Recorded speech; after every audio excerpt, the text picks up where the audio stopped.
All right, it is 12 o'clock, so we are going to get started today with our webinar. Hello, and thank you to everyone joining us live and to those of you who will watch the recording.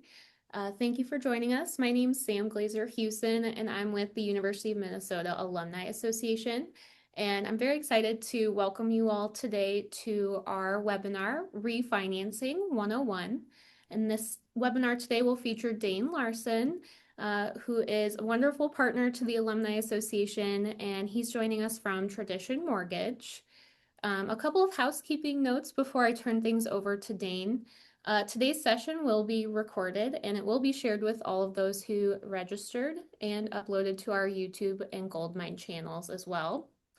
Everyone who registered today will also receive a follow-up email, and that will include information about our program evaluation and ways to keep being involved. If any questions come up at all during today's talk, please utilize the Zoom Q&A feature. We will have time to answer questions at the end, so I'll moderate those questions and give them to Dane once he wraps up his presentation. At this time, I'd like to introduce our speaker.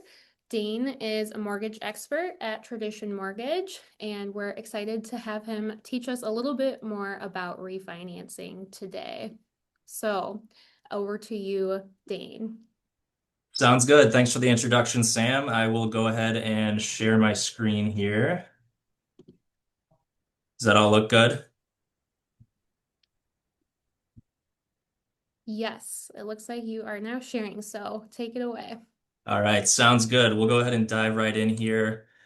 First slide, who are we? We are Tradition Mortgage. We're part of the Tradition family of companies. You may recognize some of the names on this slide if you live in the Twin Cities. We are known for real estate development, financial services, and home building. A little bit more about us. Get that out of the way here. We are headquartered in Lakeville, Minnesota. Our owners are right here in the Twin Cities. We were founded in 1998 and are currently one of the largest independent mortgage companies in the Midwest. We take a client for life approach to business where we take our time to get familiar with your specific situation. We control the process in most scenarios from start to finish with our in-house underwriters, and we are licensed in the states that you see on the slide. So let's dive in and get started. What is a refinance? So simply put, a refinance is a creation of a new loan with current interest rates that is used to pay off your old loan. So there are two main types of refinancing purposes.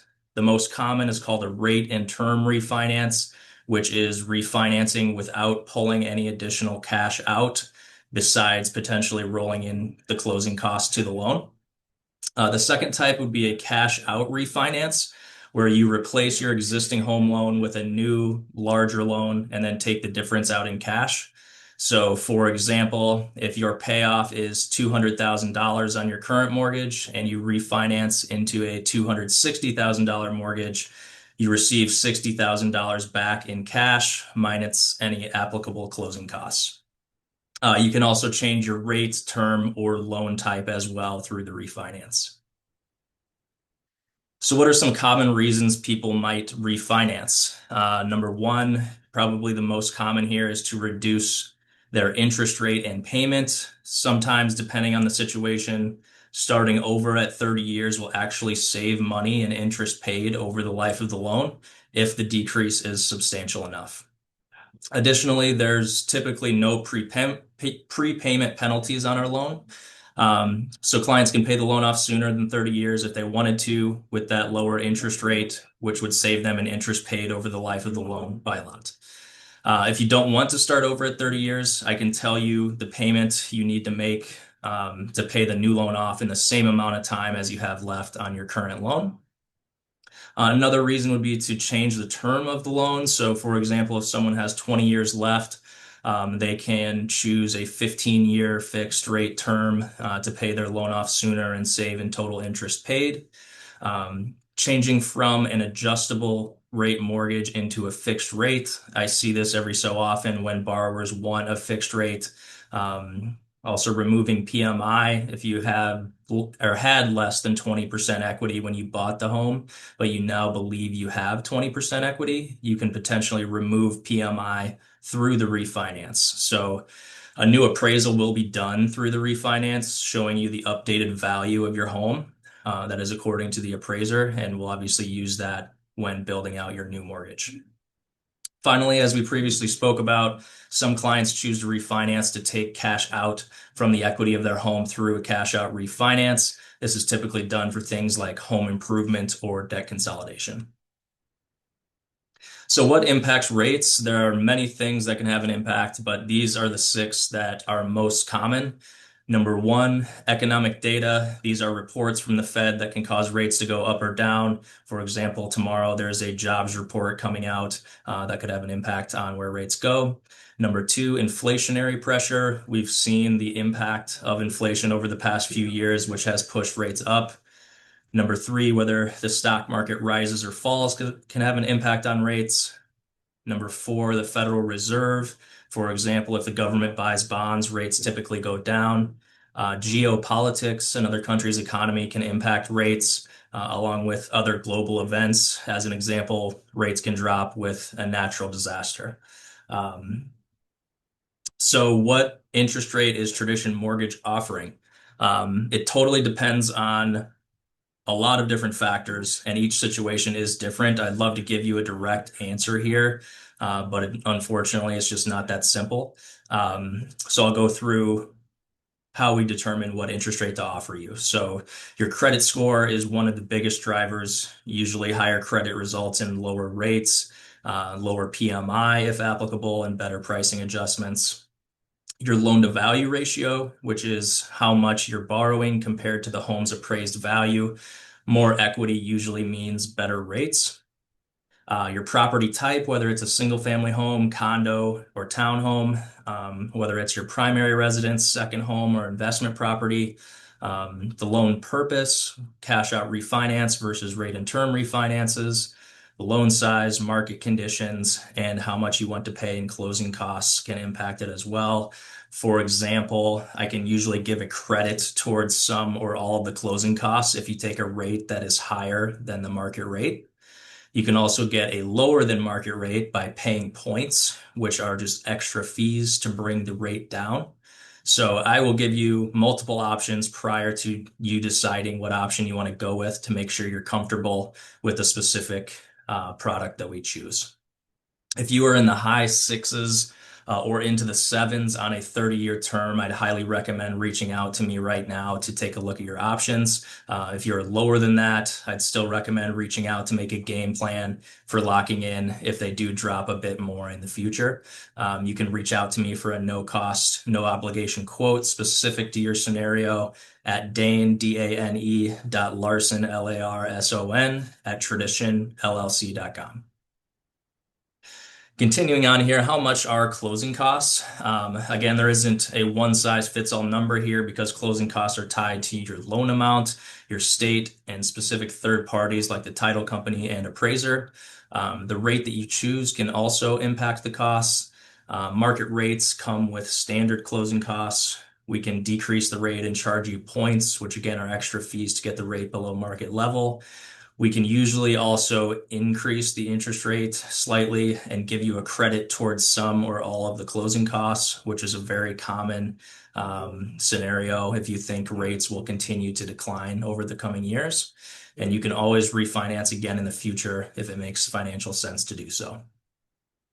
If you choose an option with costs, they can usually be rolled into your loan depending on the specific loan to value ratio. Most clients opt to do this and come to closing with $0 out of pocket if they do choose a cost option. I'll provide a breakdown of these options for you before you agree to refinance as well. So how does the process work?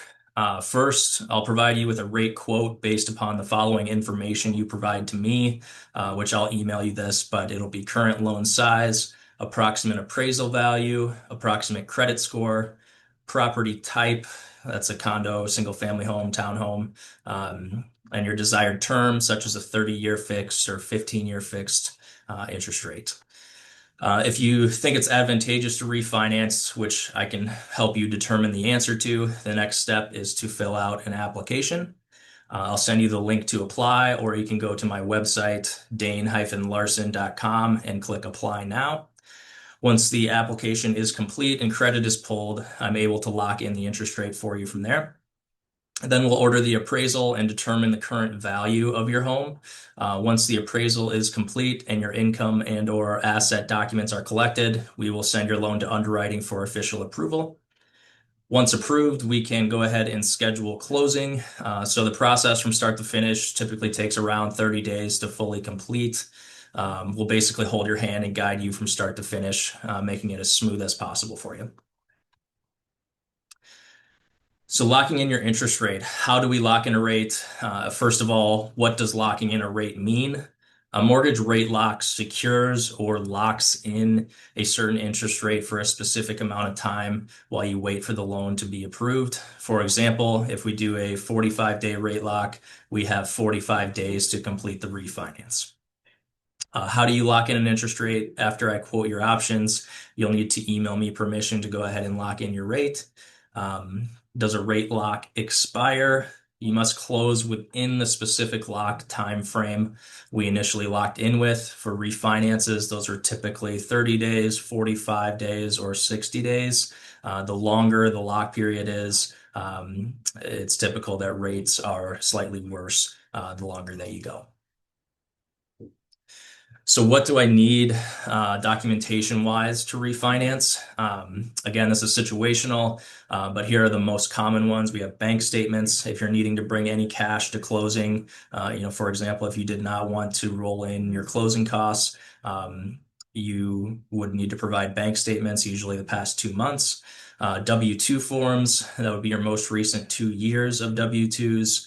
Pay stubs, we need your most recent pay stub, and then if you have commission or bonus income, we would need your last pay stub from December of the past 2 years that shows what you made year to date for those categories.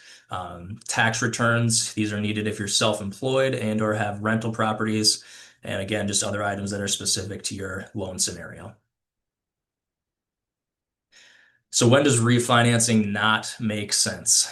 Refinancing doesn't automatically make sense for everyone. It generally isn't a good move if you want to if you won't keep the loan long enough to benefit. If the cost to refinance outweighs the savings, if you'd be restarting the clock in a way that increases total interest paid, or if you'd be giving up advantages on your current loan. A good refinance should either lower your long-term costs, improve cash flow meaningfully, or help you reach a financial goal that you care about. If it doesn't do one of these things, we usually tell people to skip it. So cash out refinance common questions. Number one, how much can I access? You can access up to 80% of the appraised value on a cash out refinance, assuming that you qualify for that amount. What is a cash out refinance best used for? Number one, debt consolidation. This can be for credit cards, home equity loans, personal loans, among many others. Number two, home improvements, which could be for renovations, additions, or repairs that can boost your home's value. So people usually see this as reinvesting their equity. Major life expenses, that would be things such as college tuition, weddings, medical bills, that type of thing. You could also use it to buy another property, such as a second home or an investment property. What are some trade-offs to keep in mind for doing a cash out refinance? Number one, a higher loan balance leads to more interest paid over time. Number two, there are closing costs to consider. Number three, your foreclosure risk increases if finances get tight. You could also consider a HELOC instead. That's a home equity line of credit. This is a line of credit tied to the equity of your home. However, it typically comes with a variable interest rate. So let's go through a refinance readiness checklist to determine if you're ready to refinance. These are the signs that you are ready to start the refinance process and lock in an interest rate. Number one, your why is clear. You know why you want to refinance, whether that's a lower payment, better rate, removing PMI, etc. Number two, your credit is refi ready. So if your credit score is the same or higher than when you bought the home, that would be ideal. Um, You've made on-time mortgage payments as well. Number three, you have enough equity. If you don't already know, equity is just the difference between what the house is worth and what you owe. And number four, you're process ready. You can provide bank statements, pay stubs, W-2s, tax returns, etc. And then number five, you have the answers to important questions, which are number one, what are the closing costs associated with each rate option I have? Number two, how long is my break even period? Number three, are there any prepayment penalties? And I'll go over all these with you if you refinance with me. Even if refinancing doesn't make sense now, you can be ready for the next rate drop by planning ahead. So rates have been very volatile lately. Sometimes there's only a 12 to 24-hour window when rates have decreased enough for your refinance to make sense. It's important that we take advantage of that drop right away. The key is being ready before it happens. When rates drop, lenders like myself are flooded with requests instantly. So preparing now allows me to lock quickly if rates do drop in the future. So contact me to review your scenario and get on the priority list for me to lock you into a lower rate if and when we do see a dip. You may be asking what happens to the funds left in my escrow account and how do I set up the new escrow account for tax and insurance? As a reminder, your escrow account refers to the built-in savings account tied to your mortgage that lenders use to pay your property taxes and homeowners insurance on your behalf. Regarding your old escrow account, you'll get a check back from the servicer after closing with the amount that's left in your current escrow account. And then regarding your new escrow account, you can either roll this into the loan or come out of pocket with these funds at closing. Clients usually skip 1 month's payment after closing as well, but I'll talk through this in detail with you if you do decide to proceed with the refinance. So what's the first step I need to take to see if refinancing makes sense? So number one, just send me an email. I'll help you determine if it makes sense at this time. And if it does, I'll walk you through step by step to get to the closing table. If it doesn't, I will tell you that as well. So reach out to me. My email address again is dane.larson@traditionllc.com. If possible, include a copy of your current mortgage statement in that email. That's not required, but it definitely helps me determine if it's worth it or not for you. I'll then ask you a few questions and quote you out some different rate cost options from there. I'm always happy to schedule a call to talk through your situation as well, if that makes you feel more comfortable to begin with. My direct line is 952-567-7674. Refinancing isn't always the right move, but knowing your numbers and where you stand always is. We will make a game plan together to get you into the best loan possible. Discounts and special programs. This is for UMA members only. You receive up to $1,000 in credit towards closing costs by using me. That's $250 for every 100,000 borrowed. As an example, if on a $300,000 loan, you would receive $750 off of closing costs. So definitely substantial savings there. I won't go through all of these terms to remember, but I'm happy to elaborate on any of them if you'd like to send me an email. Some of the most important ones when it comes to refinances are equity, loan to value ratio, and points, just to point out a few there. Again, if you'd like me to give you a rate quote, please send me an email. My email is listed here on this slide. This seems overwhelming. That's what I'm here for, to help guide you through the refinancing process. My team and I will help you through each step of the way towards closing, and I'll now go ahead and take any questions from the audience. So thanks for listening. Awesome information, Dane. I appreciate you taking the time to talk us through all of the complexity that is involved with the concept of refinancing. Just a reminder, anyone in the audience, you're able to use that Q&A function if you have any questions, and then I'll be happy to relay them to Dane. But in advance of that, I did prepare a few questions for you. I'm wondering if you could tell us, is there such a thing as refinancing too soon after buying? There is not, as long as it makes financial sense to do it. We say go for it. Again, costs are going to be something you want to consider. If it's a no or low cost option, you don't have to worry so much about a long recoup time. But if there are, full or points associated with it, you're going to want to make sure that you're there long enough to recoup the fees, or you keep that mortgage long enough to recoup the fees. That makes sense. So it's probably another one of those where it depends on your situation and it's Yep, best to talk to an expert about it. for sure. Is there a limit to the number of times that you're allowed to refinance? It's a good question and one that I receive often. There is not a limit. So again, as long as there's a net tangible benefit for you, whether that's taking cash out, reducing your payment, reducing your rate, that's what's most important. So you can continue doing that as many times as you'd like. That's great to know as well. Especially with interest rates changing so much, I could see a situation where you want to do it this year and again next year. Yeah, So absolutely. that's helpful to know. And then kind of a related question, does refinancing ever negatively affect your credit score? Another really good question. Technically, I don't work for the credit bureau, so I can't give you a direct answer on that, but I can tell you that it's just an inquiry on your credit. And usually, when you're talking about your biggest life investment, which is typically people's houses, it's worth getting an inquiry over. And in my experience, the impact of that is generally very minimal. That's awesome to know as well. I know that would be one of the things that I would be thinking of as I was thinking about making a financial change. Yeah. Cool. Well, Dane, you've actually answered all the questions that I can think to ask right now, and I don't see any from our audience, but is there anything else that you want to share before we wrap up today? Um, Not really. I mean, I really appreciate the time and the partnership with UMAA. If anyone has questions, you're welcome to call or email me anytime. I'm always happy to just take my time with you.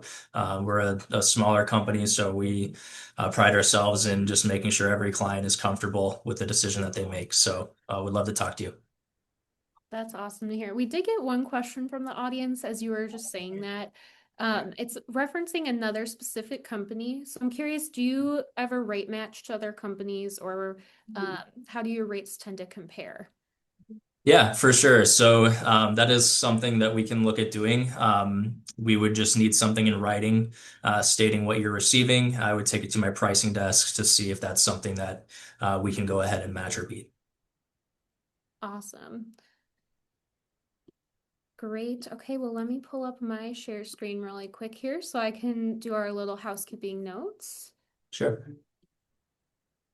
As a reminder, membership powers everything we do here at the Alumni Association. We want to thank our members for continuing to be members. We have some deals that you'll see on the membership rates right now when we send our email out, but want to just say thank you for that. And we have a couple of upcoming webinars as part of our Future in Focus series. Just tomorrow, we'll have one about attachment styles, and next week, we'll feature one on the economy about dual income households. We want to thank you for your time today. Stay tuned for the email recap and have a great rest of your week, everyone.